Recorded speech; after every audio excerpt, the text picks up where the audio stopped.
கிறிஸ்துவுக்குள் பிரியமானவர்களே, மீண்டும் ஒரு புலர்காலை, ஒரு புதிய நாள், ஒரு புதிய நம்பிக்கை, ஒரு உத்வேகம் ஆண்டவர் சன்னிதானத்திலே கூடி வந்திருக்கிறோம். நன்றியிருந்த உள்ளத்தோடு தலைகளை தாழ்த்தி ஜெபிப்போம். வாருங்கள்.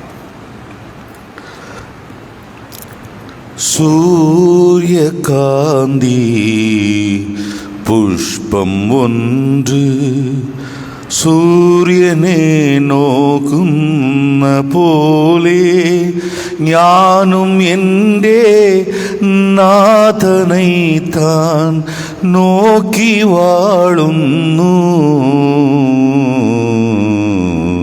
நோக்கி வாழுന്നു. அளவில்லாமல் எங்களை நேசிக்கிற நல்ல ஆண்டவரே, மலர்களுக்கு சூரியனை போல மனித மனதிற்கு ஆண்டவரே நீர் அவசியம் சுவாமி. எங்கள் முகம் மலரத்தக்கதாக உமது திவ்ய பிரசன்னத்தை தாரும். வந்திருக்கிற பிள்ளைகளை பாரும் ஆண்டவரே. வர இருக்கின்ற உமது பிள்ளைகளை சரியான நேரத்தில் கூட்டி சேரும் உமது சமூகத்திலே எங்களை தாழ்த்துகிறோம். முகநூல் வாயிலாக, பின்பு இணையதள வாயிலாக இந்த ஆராதனையை செவிமடுக்கிற பிள்ளைகள் யாராக இருந்தாலும் ஆண்டவரே நீர் பொறுப்பெடுத்துக்கொள்ளும். குறைகளை பொறுத்துக்கொள்ளும், குற்றங்களை மன்னியும். உம்முடைய திவ்ய பிரசன்னத்தை தந்து எங்களை இந்த காலை வேளையிலே உற்சாகப்படுத்தும். இயேசுவின் நாமத்திலே கேட்கிறோம் எங்கள் ஜெபங்களும் நல்ல பிதாவே, ஆமென். 57வது பாடலை பாடுவோம்.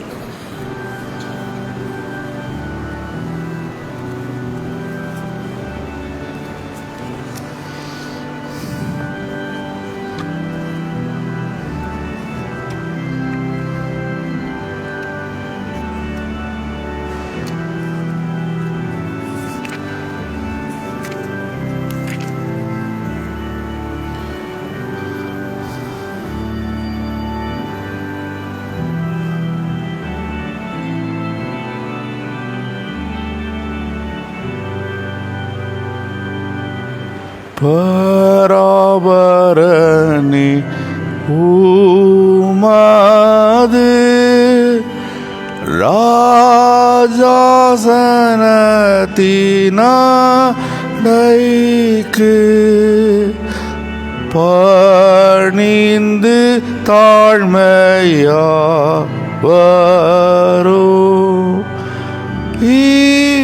பாவியை தள்ளாதேயும்.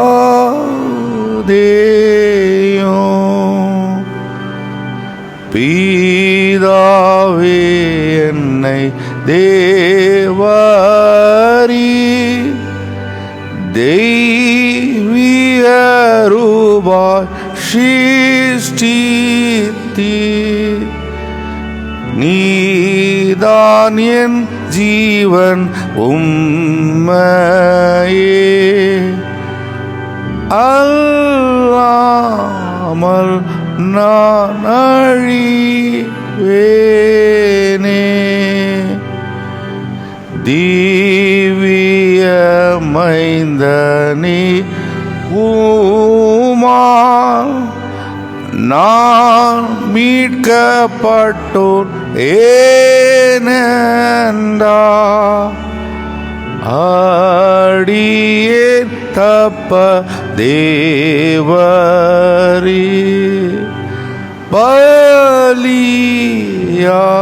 ஜீவனை வீடி. தேவாவியே என்ன ஜெயினி தீருப்பி புதிதா என்ன நன்மை என்னிலே உண்டோ உமாலே உண்டே. நீர் சோதனையில் தாங்கி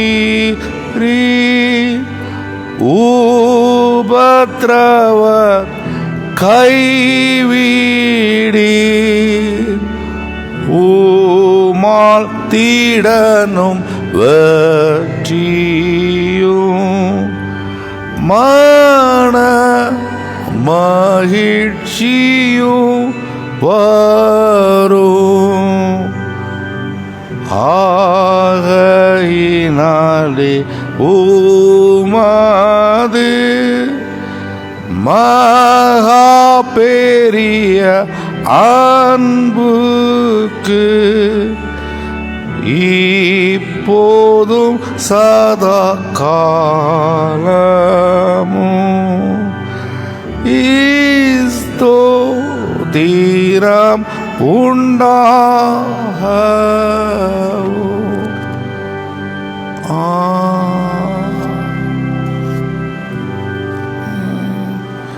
சங்கீதம் 20 முறைமுறையாக நாம் வாசிப்பதற்கு. சங்கீதம் 20. ஆபத்து நாளிலே கர்த்தர் உமக்கு மறுமொழி அருளுவாராக. யாக்கோபின் கடவுளுடைய நாமம் உம்மை உயர்த்தி காப்பதாக.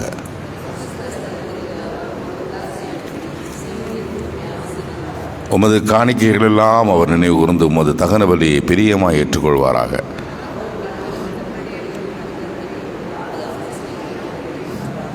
நீர் அடிக்கும் வெற்றியில் நாங்கள் கெம்பீரித்து நாங்கள் கடவுளின் நாமத்தில் கொடியேற்றுவோம். உமது விண்ணப்பங்களை எல்லாம் கர்த்தர் நிறைவேற்றுவாராக.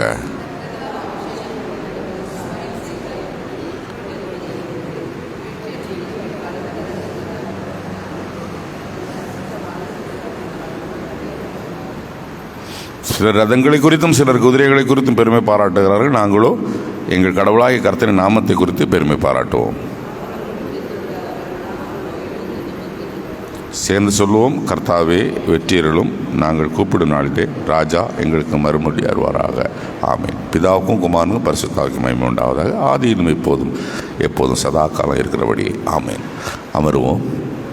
எபேசியர் 6 1 முதல் 9 வசனங்கள். 1 முதல் 9 வசனங்கள்.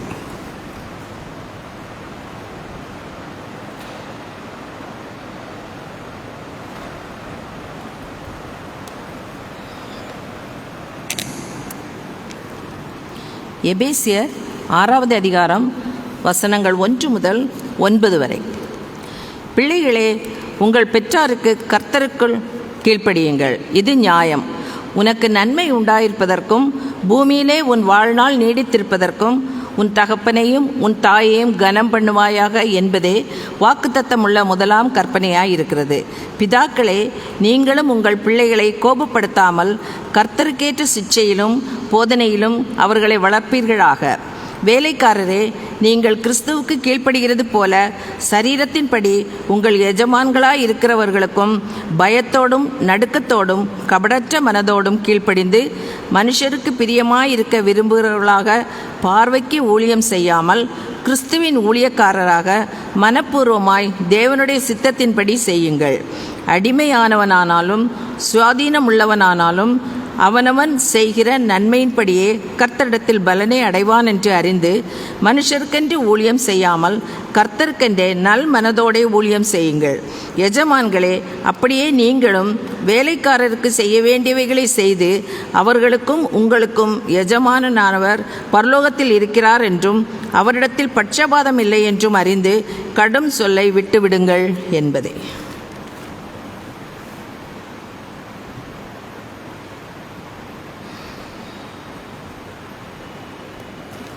அன்பானவர்களே, முதல் வேதபாகம் வாசித்து முடிந்தது. 2வது வேதபாகம் மத்தேயு நற்செய்தி நூல், மேத்யூ காஸ்பல் 11ஆம் அதிகாரம் 16 முதல் 19. இதோ இந்த சந்ததியை யாருக்கு ஒப்பிடுவேன்? சந்தை வெளிகளில் உட்கார்ந்து மறுபக்கத்தாரை பார்த்து, உங்களுக்கு குழல் ஊதினோம், நீங்கள் கூத்தாடவில்லை, ஒப்பாரி வைத்தோம், நீங்கள் மாரடிக்கவில்லை என்று சொல்லுகிற பிள்ளைகளுக்கு இது ஒப்பாயிருக்கிறது. யோவான் போஜனபானம் பண்ணாதவனாய் வந்தான், அவன் பேய் இருக்கிறவன் என்றார்கள். மனுஷகுமாரன் போஜனபானம் பண்ணுகிறவராய் வந்தார், போஜன பிரியன், மதுபான பிரியன், ஆயக்காரருக்கும் பாவிகளுக்கும் சிநேகிதன் என்றார்கள். ஞானமோ தன் செயல்களால் நியாயமென்று தீர்மானிக்கப்பட்டது என்றார் என்பதே. வசனத்தை கேட்ட நாம் அதற்கு மறுமொழியாக அப்போஸ்தல விசுவாச பிரமாணத்தை அறிக்கை செய்வோம். பரலோகத்தையும் பூலோகத்தையும் படைத்த சர்வத்திற்கும் வல்ல பிதாவாகிய கடவுளை விசுவாசிக்கிறேன். அவருடைய ஒரே குமாரனும் நம்முடைய ஆண்டவருமாகிய இயேசு கிறிஸ்துவை விசுவாசிக்கிறேன். இவர் பரிசுத்த ஆவியினால் கர்ப்பத்தில் உற்பவித்து கன்னிமரி இடத்தில் பிறந்து பொந்துவின் பிளாத்தியில் பாடுபட்டு சிலுவையில் அறையுண்டு மரித்து அடக்கப்படப்பட்டார். பாதாளத்தில் இறங்கி 3ஆம் நாள் மரித்திலிருந்து உயிர்த்தெழுந்தார். பரத்திற்கேறி சர்வவல்ல பிதாவாகிய கடவுளுடைய வலது பார்சத்தில் வீற்றிருக்கிறார். அவ்விடத்திலிருந்து உயிருள்ளவரையும் மரித்தோரையும் நியாயத்திற்கு வருவார். பரிசுத்த ஆவியானவர் விசுவாசிக்கிறேன். பொதுவான பரிசுத்த கிறிஸ்தவ சபையும் பரிசுத்தவான்கள் ஐக்கியமும் பாவ மன்னிப்பும் சரீர உயிர்த்தலும் நித்திய ஜீவனும் உண்டென்று விசுவாசிக்கிறேன். ஆமேன். சபையார் அமர்வோம். கிறிஸ்துவுக்குள் பிரியமானவர்களே, மீண்டும் ஒரு புதிய ஆரம்பம், புதிய நாள். மகிழ்ச்சியோடு அவருடைய சமூகத்திலே அமர்ந்து ஆண்டவரை ஆராதிக்க சுகபலத்தோடு நம்மளை கூட்டி சேர்த்திருக்கிறார். இன்றைக்கு தியானிப்பதற்கு என்று எடுத்த வேத பாகம் காஸ்பல் லெசன். அதிலே 16வது வசனம் 16.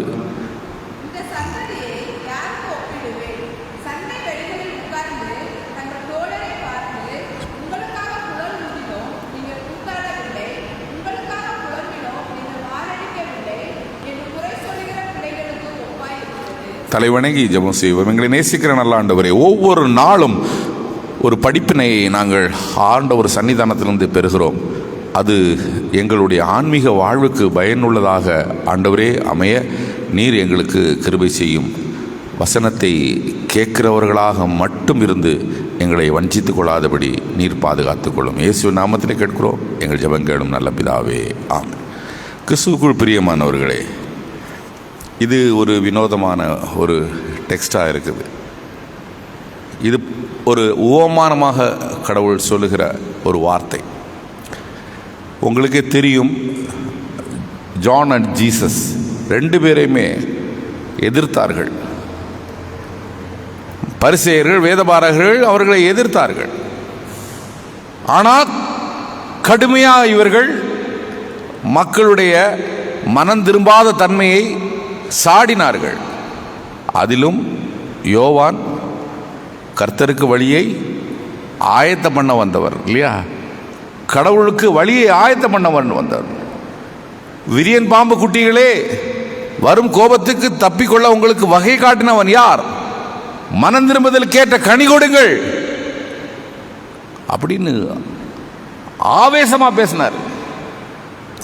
வருகிறவரை பற்றி, அவருக்கு வழியை ஆயத்தம் பண்ணுவதை பற்றி அவருடைய அணுகுமுறையே வேற.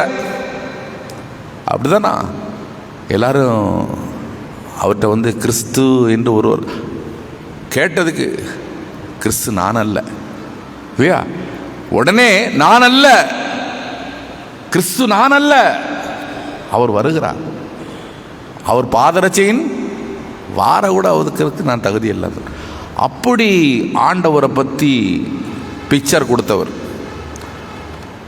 ஆனா அவருடைய மனநிலையில் இயேசு ஒரு புயல் மாதிரி வருவார். மக்களை தண்டிப்பார், கேட்பார் அப்படின்னு அவ்வளவு ஒரு ஆக்ரோஷமான ஒரு அணுகுமுறையில் ஆண்டவர் இயேசு வருவார்னு என்ன இருந்துச்சு. ஆனால் இயேசு அப்படி வரல. அதனால தான் 11:2 பாருமா, 2:3.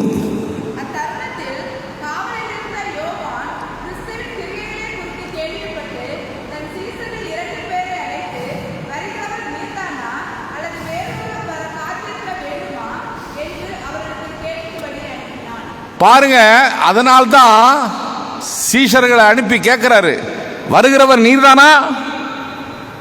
ஏன்னா நம்ம எதிர்பார்த்த மாதிரிலாம் இல்லையே, இவரு புதுசா ஏதோ எல்லாம் செய்யறாரு, ஒருவேளை இவராக தான் இருக்குமோ? வருகிறவர் நீர்தானா இல்ல வேறொருவரை எதிர்பார்க்கணுமா? கேட்டுட்டு வந்துருங்க அப்படின்னு கேட்க போறாரு. கேட்க போகும்போது அவர் சொல்ற ஆன்சரா பார்த்தீங்கன்னா எப்படி இருக்கு? இயேசு, எப்பா நீங்க இப்படிப்பட்ட கேள்வியை ஏன்ட்ட கேட்குறீங்க? யோவானிடத்துல போய் சொல்லுங்க. என்ன சொல்லணும்? குருடர் பார்வை அடைகிறார்கள், சப்பானிகள் நடக்கிறார்கள், குஷ்டரோகிகள் சுத்தமாகிறார்கள், செவிடர் கேட்கிறார்கள், மரித்தோர் எழுப்பப்படுகிறார்கள், தரித்திரருக்கு நற்செய்தி அறிவிக்கப்படுகிறது. என் விஷயமாய் இடறி விழாதவன் எவனோ அவன் பாக்கியவான் என்றார். எப்படி சொல்லி விடுறாரு பாருங்க. அவர் நினைத்தது வேற, இவர் சொல்றது வேற. இப்படிப்பட்ட ஒரு கான்ட்ரடிக்ஷன், முரண்பாடு. இங்கே ஆண்டவர் உதாரணம் சொல்கிறார். சந்தை வெளி, அன்னைக்கெல்லாம் சந்தை வெளியில் தான் பசங்க எல்லாம் கூடுற இடம். சந்தை வெளியில் கூடுவாங்க, கூடி என்டர்டெயின்.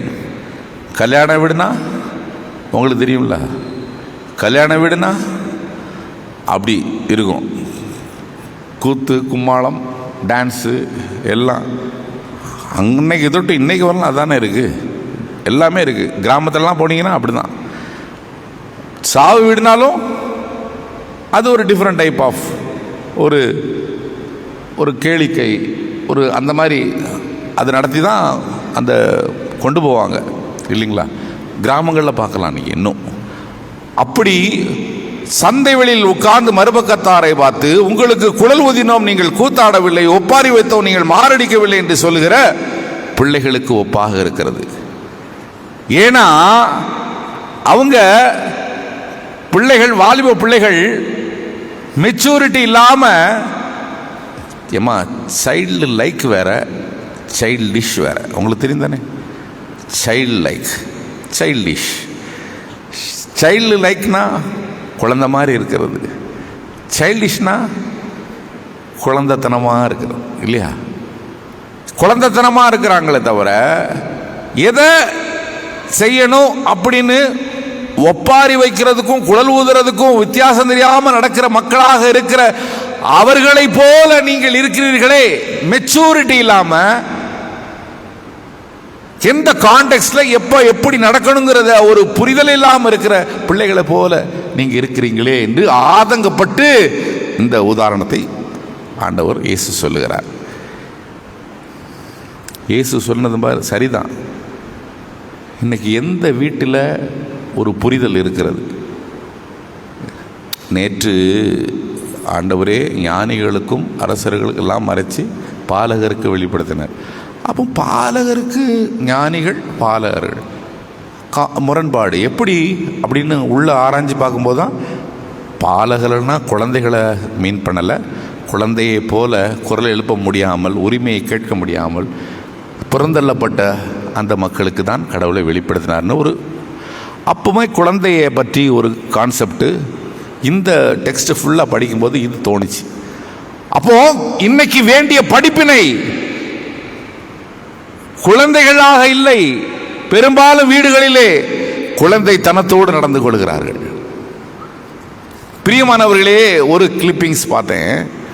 ஒரு வீட்டில் ஒரு வீட்டம்மா சொல்கிறாங்க, எப்படி தொல்லைகள், பிள்ளைகளால் வெறும் தொல்லைகள் தான் வீட்டில், இது சொன்னால் கேட்குதா அப்படின்னு சத்தம் போட்டு பேசுகிறாங்க. உடனே அந்த பையன் ஷர்ட்டை போட்டுட்டு அந்த கையை மடிச்சுட்டே சொல்கிறான், எங்கள் அப்பா இறந்த பிறகு தான் நான் நிம்மதியாக இருக்கேன். ஏங்க என்னங்க இந்த வார்த்தை சொல்கிறீங்க அப்படின்னு அந்த அம்மா சொல்லுது, வீட்டம்மா. பின்ன என்ன, நான் வீட்டுக்கு வர லேட் ஆயிடுச்சுன்னா, தம்பி எங்கே இருக்க, டே யார் கூட இருக்க, டே எப்போ வருவ அப்படின்னு ஃபோன் பண்ணுவார். நான் லேட்டாக 11, 12 மணி, 1 மணிக்கு வருவேன். பாப்பே அப்பா முழிச்சிருப்பார். இன்னைக்கு 7:30 கூட்ட போகிறாரு, சுத்தம் அப்படின்னு பயந்து போவேன். திட்டுனா திட்டு, அப்படி திட்டுவார், கோபப்படுவார், கண்டிப்பார். அப்புறம் போய் படுத்துருவேன். அம்மா கிட்ட சொல்லுவார், ஏய் அவனை எழுப்பி சாப்பிட்டுட்டு படுக்க சொல்லுடி, சாப்பிட்டுட்டு படுக்க சொல்லு. அப்போ எரிச்சலாக இருக்கும். ஆனால் அவர் அடிக்கடி சொல்கிற வார்த்தை ஒன்று உண்டு, நான் இப்போ இருக்கிற வரலும் என் அருமை தெரியாதரா, நான் போனதுக்கப்புறம் என்னை நீ புரிஞ்சுக்குவ அப்படின்னு சொல்லுவார். அப்படியே அழுதுகிட்டே சொல்கிறான். கண்ணிலேருந்து கண்ணீர் வருது சொல்கிறான். இன்னைக்கு அவரை நினைக்கிறேன், எனக்காக எவ்வளவு பாடுபட்டிருக்கிறார், எவ்வளவு விழித்திருந்திருக்கிறார், எவ்வளவு தூங்காத நாட்களில் என்மேல் கரிசனை கொண்டு அக்கறை கொண்டு என்னை எவ்வளவு தூரம் உருவாக்கி இருக்கிறார் என்பதையெல்லாம் உணர்ந்து பார்க்கிறேன். தொல்லைன்னு சொல்லாத பிள்ளைகளை, அந்த தொல்லை போயிடுச்சுன்னா நம்ம சந்தோஷமும் போயிடும். இதுதான் வாழ்க்கை. நான் ரொம்ப லேட்டாக புரிஞ்சேன். அப்பா திட்டும் போதெல்லாம் குழந்தைத்தனமாக இருந்துட்டு நான் வாழ்க்கையை இது பண்ணிட்டேன், இப்போ உணர்றேன் அப்படின்னு அந்த பையன் சொன்ன கிளிப்பிங்ஸ். அன்பானவர்களே, எப்போதும் பிள்ளைகள் அதை புரிந்து கொள்வதில்லை, பக்குவப்படுவதில்லை, குழந்தைத்தனமாகவே இருக்கிறார்கள்.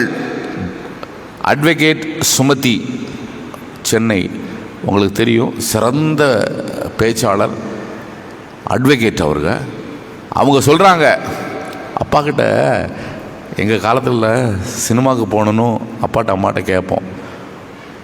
போகும்போதே இன்ஸ்ட்ரக்ஷன், ₹1.30 டிக்கெட்டில் தான் போகணும். அந்த முதல்ல இருக்கும்ல, முன்னாடி இருக்கும்ல, அந்த டிக்கெட்டில் தான் போகணும். ₹1.60 டிக்கெட்டில் போகக்கூடாது, 30 பைசா எக்ஸ்ட்ரா தரமாட்டோம். சம்மதம்னா அம்மா கூட போ, இன்ஸ்ட்ரக்ஷன் கொடுத்தே கூட்டிகிட்டு போகிறது. இங்கே பிள்ளைகள் போகும்போதெல்லாம் 1.30 கிடைக்கணுமே, 1.30 கிடைக்கணுமே அப்படின்னு பிரார்த்தனை பண்ணிக்கிட்டே போவாங்களாம். அங்கே போய் 1.30 க்ளோஸ், 1.60 தான் இருக்குது அப்படின்னா அம்மா வீட்டுக்கு திருப்பி கூட்டிகிட்டு வந்துடுவாங்களாம். 1 கிலோமீட்டர் தூரம் சலனமே இல்லாமல், நிர்தாட்சண்யமா எந்த ஒரு எண்ணமும் இல்லாமல், மன கல்லாயி அப்படியே கூட்டிகிட்டு வருவாங்களாம். ஏக்கத்தோடு 160 கவுண்டரை பார்த்துட்டே பிள்ளைகள் போகுமா, அம்மா போகுமா. இந்த குழந்தை அவங்க சொன்னாங்கல்ல, அட்வொகேட் சுமதி, அவங்க தம்பி தங்கச்சி, 30 பைசா அந்த அளவுக்கு மனசுக்குள் சபித்து கொண்டே அப்படி வருவோம். நாங்கள் 1.30 சொல்லி கூட்டிட்டு போனோம், 1.60 கூட்டிட்டு போகாட்டி பிள்ளைகள் பிரச்சனை பண்ணுவாங்களோ, எதிர்த்து பேசுவாங்களோ, மனசுக்குள் பாதிப்பு வருமோ, மென்டலி அப்செட் ஆவாங்களோ, ரிவோல்ட் பண்ணுவாங்களோ என்று இந்த மாதிரி லூசுத்தனமான சிந்தனை எல்லாம் இந்த காலத்து பெற்றோருக்கு இருக்கிறதே தவிர, நான் சொல்றதை கேட்டு மரியாதையா இருக்கன்னா இரு, இல்லைன்னா ஓடி போற நாயே அப்படின்னு வச்சிருந்தாங்க. அப்போ குழந்தைகளா இருக்கும்போது ஒழுங்கா இருந்தோம், கரெக்டா இருந்தோம், சரியா இருந்தோம். ஆனா இப்போ எங்க அப்பாட்ட ரப்பர் செருப்பு போட்டுட்டு போவோம். எங்க அப்பாட்ட வாரம் இருந்து போச்சுப்பா, இந்த செருப்பு வாரம் இருந்து போச்சு. அப்படியா, அதுக்கு இப்போ என்ன, இப்போ ஷூ போட்டு தானே ஸ்கூலுக்கு போகிற, வெள்ளிக்கிழமை வெளியே போகும்போது பார்த்துக்கலாம் அப்படின்னு போவாங்க அப்பா. வெள்ளிக்கிழமை வெக்கமே இல்லாமல் ரப்பர் செருப்புக்கு ஒரு வாரம் இருக்கும் தெரியுமாம்மா, வாரம் மட்டும் வைப்பான் இல்லையா. அந்த அம்மா சொல்லுது, அட்வொகேட், லீடிங் அட்வொகேட், அந்த வாரம் வாங்கிட்டு வந்து அதை வாரம் போட்டு செருப்பை போட்டுட்டு போ அப்படிம்பாரான். வப்ராளம் வருமா, திட்டணும் போல வருமா. இவெல்லாம் மனசுக்குள்ள சொல்லுவாங்க அந்த நேரத்தில், இவெல்லாம் ஒரு அப்பா, ஒரு செருப்பு, புது செருப்பு வாங்கி கொடுத்துருக்க கூடாதா எனக்கு, வாரம் கொண்டுட்டு வருவாரு சே அப்படின்னு மனசுல சங்கடப்பட்டேன், சஞ்சலப்பட்டேன். எங்க அப்பா அன்னைக்கு புது செருப்பு வாங்கி கொடுத்திருந்தாருன்னா நான் இன்னும் பிஞ்ச செருப்பா தான் இருந்திருப்பேன். அன்னைக்கு இருந்த கண்டிப்பு, என்ன படிக்கணும், முன்னேறணும், வாழ்க்கையிலே சாதிக்கணும், நாம நினைச்சதெல்லாம் வாங்கணுங்கிற உத்வேகத்தையும் வெறியையும் எனக்கு உண்டு பண்ணிச்சு. எங்க அப்பா அம்மா அப்படி எங்களை படிப்பிச்சாங்க. பிள்ளைகளாக வளர்ந்தோம், நல்ல புரிஞ்சு வளர்ந்தோம், குடும்ப சூழ்நிலையெல்லாம் புரிஞ்சு வளர்ந்தோம். எங்களுக்கு ஒரு லட்சியம் இருந்தது. இன்று எல்லாத்தையும் பிள்ளைகளுக்கு தகுதி மேல, திறமைக்கு மேல, தேவைக்கு மேல, ஆசைக்கு மேல வாங்கி கொடுத்து அவங்களுக்கு எதிலையுமே மரியாதை இல்லை. கொடுக்கிற பெற்றோர் இடத்திலும் மரியாதை இல்லை. தருதலையா? எத்தனை வீடுகளிலே பிள்ளைகள் வீட்டில் பெற்றோரை கண்ணீர் விட வைக்கிறாங்க ஐயா, கண்ணீர் விட வைக்கிறாங்க. வெளியே சொல்ல முடியாம எத்தனை பெற்றோர்கள் சமாளிச்சு, அதில் என்னையும் சேர்த்துக்காங்க, சமாளிச்சு எடுத்து பிள்ளைகளால எத்தனை குடும்பங்கள் நிம்மதி. பிள்ளைகள் குழந்தையாக இருப்பதிலே பிரச்சனை இல்லை, ஆனா குழந்தைத்தனமா செயல்படுறாங்க பார்த்தீங்களா? சைல்டிஷ் மேனர், பக்குவம் இல்லாத, மெச்சூரிட்டி இல்லாம. அதுதான் இன்னைக்கு குடும்பத்திலையும் சமூகத்திலையும் திருச்சபையிலும் சவாலா இருக்கு. ஏங்க, நான் இந்த சபையில் பாஸ்டர், எனக்கு என் பிள்ளைகள் மேல அக்கறை இருக்காதா? எனக்கு என் வாலிப பிள்ளைகள் மேல அக்கறை இருக்காதா?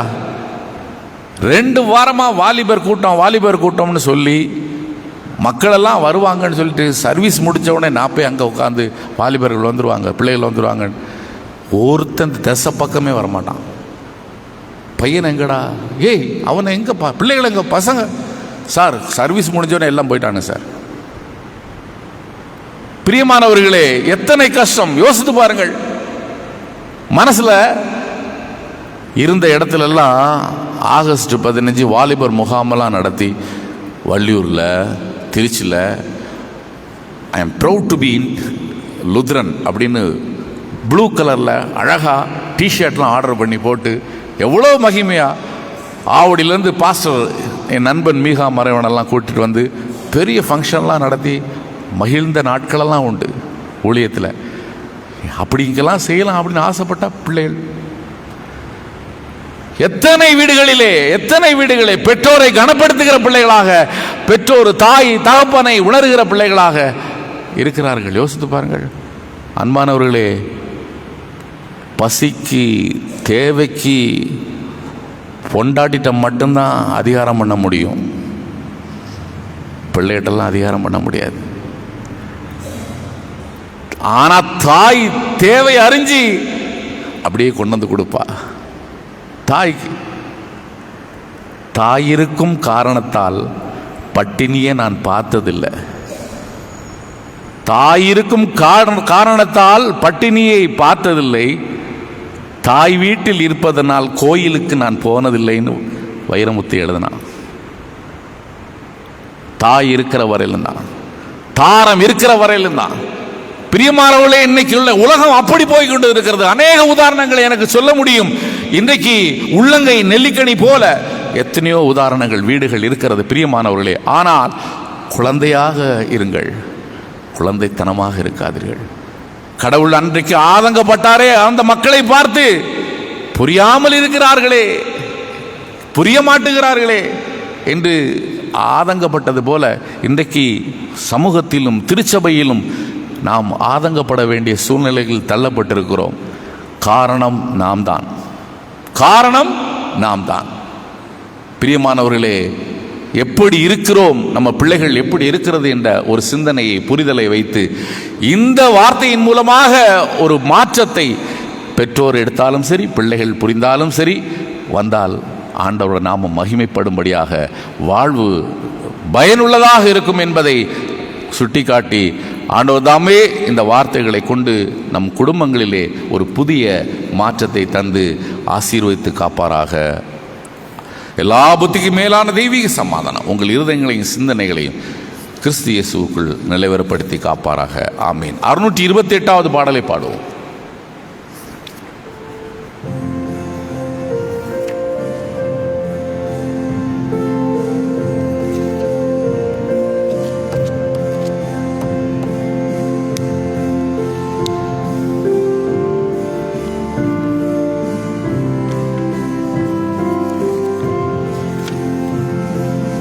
எந்த உள்ளம் தங்கும் இயேசு நாயகா,